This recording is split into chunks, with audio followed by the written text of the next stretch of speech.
creepypastas. Stabbed 19 times, allegedly by two of her friends, who said they were trying to impress a fictional internet character called Slenderman. Schizophrenia.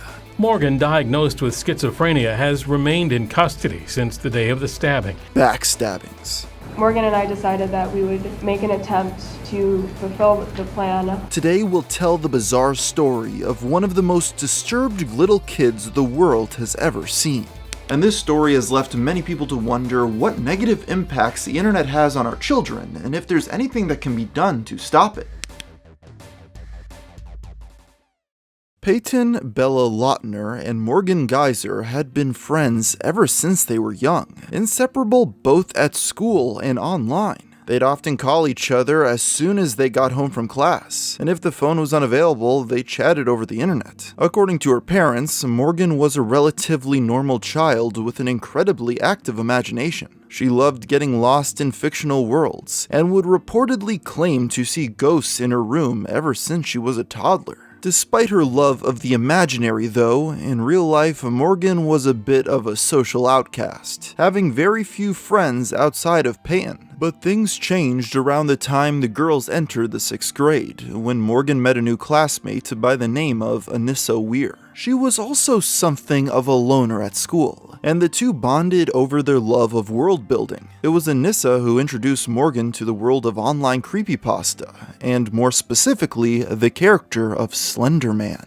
Originally created in June of 2009 on the Something Awful forums in a paranormal Photoshop thread, Slenderman was meant to pass as a legitimate photo. Eric Knudsen submitted 2 photos of this creature into the mix. Both images focused on a group of children in the foreground while a tall, thin man loomed in the back. Alongside the submission were captions, designed to add credibility to the character. "We didn't want to go. We didn't want to kill them, but its persistent silence and outstretched arms horrified and comforted us at the same time." 1983. Photographer unknown, presumed dead.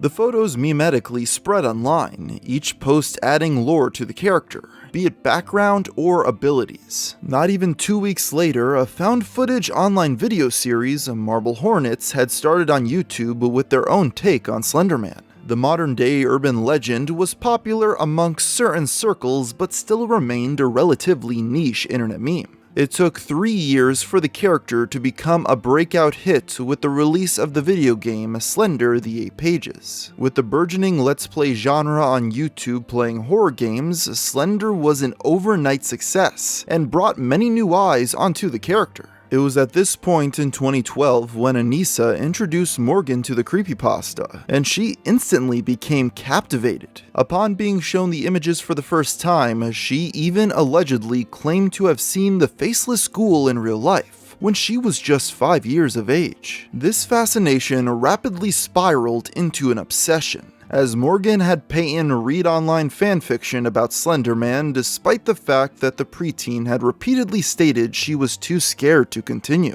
The two girls started getting into arguments, until finally Payton's mother, Stacy Leutner, intervened. In an attempt to calm her daughter down, she decided to talk with Payton and read one of the stories together. Afterwards, she asked the traumatized child if anything in the tale could possibly sound legitimate. Payton responded by saying, "No, but Morgan. Morgan knows he's real." Eventually, Stacy noticed that Payton stopped talking about Slenderman and assumed that the two friends had made amends and moved on. But over the next couple years, it seems Morgan's obsession only worsened. It's unclear exactly what happened next, since in retellings after the fact, both Morgan and Anissa blamed each other for coming up with a plan that would soon take place. What is agreed upon is that the socially outcast young girls had become convinced that Slenderman was the king of creepypasta.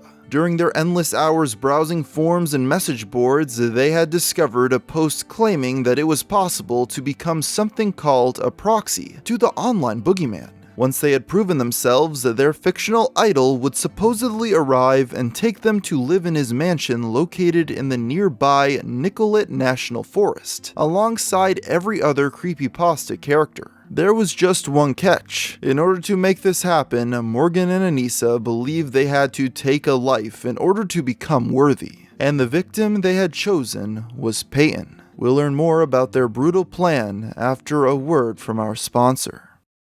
It's officially the time of the year we've all been waiting for, NFL season. And what better way to kick things off than with an exciting deal from DraftKings Sportsbook, an official sports betting partner of the NFL. New customers, all you have to do is bet $5 on any NFL wager and you'll instantly receive $200 in free bets. That's right, DraftKings is giving all new customers $200 in free bets when they place any $5 or more wager on the football team of their choosing. Plus, with same-game parlays, you can combine multiple bets from the same game to give yourself a shot at even bigger winnings all season long. For those in a state where sports betting is not available yet, don't forget about DraftKings Daily Fantasy, where they have been innovating even more ways to win some cash this football season. DraftKings has been around for a while, so you know your funds are safe and can be withdrawn whenever, wherever you want. And because of that, I suggest you download the DraftKings Sportsbook app now. And after using promo code GFM, you'll receive $200 in free bets instantly when placing a $5 wager. Again, that's promo code GFM, only at DraftKings Sportsbook. The link will be in the description down below.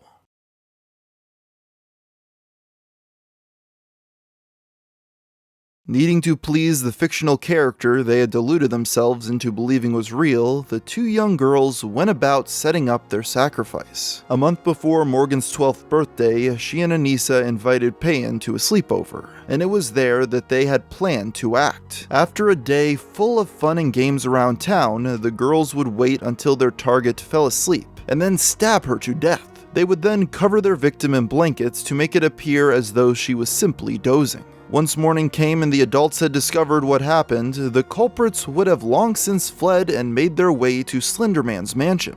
On May 30th, 2014, the night of the get-together, Payton was so excited to spend time with her best friends she was squealing with joy, according to her mother. Morgan's father picked up the girls and drove them to a nearby roller rink, Payton never once realizing what her friends had in store for her. But when they arrived back at Morgan's house that night, the plan had apparently changed. They wanted to give Payton one more day. The delusional preteens settled on committing the act at the nearby David's Park the next morning, as they knew the bathroom there had a drain for the blood. When dawn hit, Morgan grabbed a kitchen knife and strapped it in her waistband. When she showed Anissa, the young girl suddenly had one thought in her mind: "Dear God, this is really happening." As they made their way to the park, Anissa reportedly asked Payton what would happen if someone came up to you and tried to stab you, innocently claiming she saw it posted online and that it was nothing more than a rhetorical question as they continued walking. Once at their destination, they lured Payton into the bathroom, but Morgan soon lost her nerve and couldn't go through with it, forcing the plan to change once again. Anissa attempted to calm her down and suggested walking through the nearby woods. There they decided on a game of hide and seek. Morgan began to count while Anissa attempted to instruct Payton where to hide. When their target refused, Anissa pushed her down and laid on top of her. The terrified victim began yelling and attracting attention until she was finally let go. From there, Morgan and Anissa passed the knife back and forth, attempting to decide who would do it, all while their mark looked on in horror and confusion. Everything had happened so fast that the young victim could not even process the events as they were taking place. As a tidal wave of emotions crashed through Payton's mind, it did not even occur to her to run even while watching her friends attempt to stab her to death. Eventually, Morgan took the weapon and told Anissa, "I'm not going to until you tell me to." That was when Anissa said, "Now." Morgan tackled Payton to the ground once again and began stabbing her. The terrified child attempted to get away, but Anissa pulled her down, told her to lay still and that she would go get the police. Of course, this was a lie, but in her injured and panicked state, Payton believed it. Once the attack was over, the two killers began their trek north and left their victim to bleed out. As they walked, the weight of their crime finally hit the attackers. Morgan and Anissa both broke down in tears, praying to Slenderman to help them. Thankfully, Payton was strong enough to crawl out of the woods to a nearby road and was seen by a passing cyclist who was able to call the authorities and get her to a hospital. Upon arrival, nurses counted 19 stab wounds covering her body. the two most severe being in her chest and liver. The knife had come within the width of a human hair from piercing her heart. Her surgery lasted 6 hours, and once she was able to communicate, she asked if the police had found her attackers, and told her mother that she remembered everything that went down.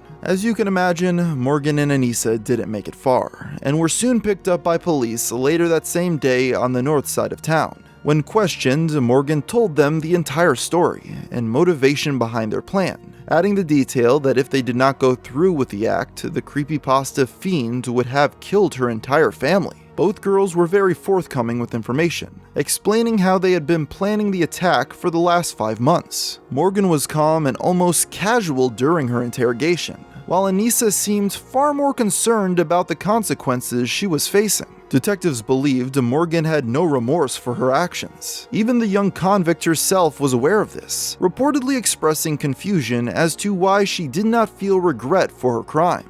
Due to the severity and calculated nature of the attack, the two girls were tried as adults, and charged with attempted homicide in the first degree for Morgan and second for Anissa. In August of 2017, Anissa pleaded guilty to being party to attempted homicide, but the courts took pity on her on the grounds of mental illness. She was sentenced to be hospitalized for the maximum sentence of 25 years, until the age of 37. After only 4 years though, in September of 2021, she was released under strict stipulations. She is required to live with her father until the end of her sentence, be under 24-hour GPS tracking, have her internet usage monitored, and attend continued regular psychiatric treatment. She wrote in a letter upon her release, "I have exhausted all resources available to me at the Winnebago Mental Health Institute. If I am to become a productive member of society, I need to be part of society." Morgan also pleaded guilty to the attack, but she too was ultimately spared from prison due to mental illness, and was diagnosed with schizophrenia.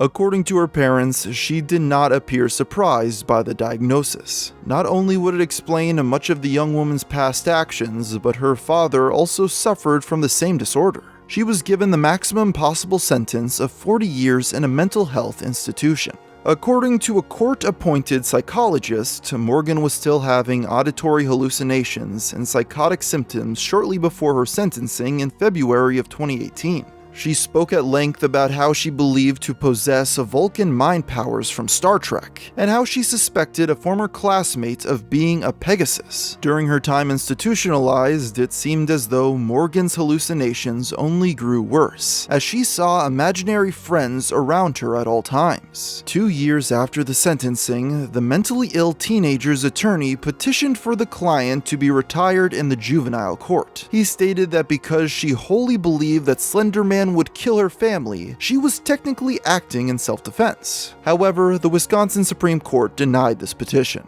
She was later placed on antipsychotic medicine and appears to be in a better mental state for it. Meanwhile, Payton had a long recovery after the surgery, but was able to return to school only a few months later. In an interview with ABC in 2019, Payton opened up about her recovery. She had trouble trusting her friends and even some family members. The attack victim stated she still slept with a broken pair of scissors near her bedside, just in case. Through all of this though, she said that she would thank Morgan when asked what she would tell her now. So there you have the story of two delusional young girls whose minds were corrupted by internet folklore. And with that, I think I'll end the video here. So until next time, thanks for watching.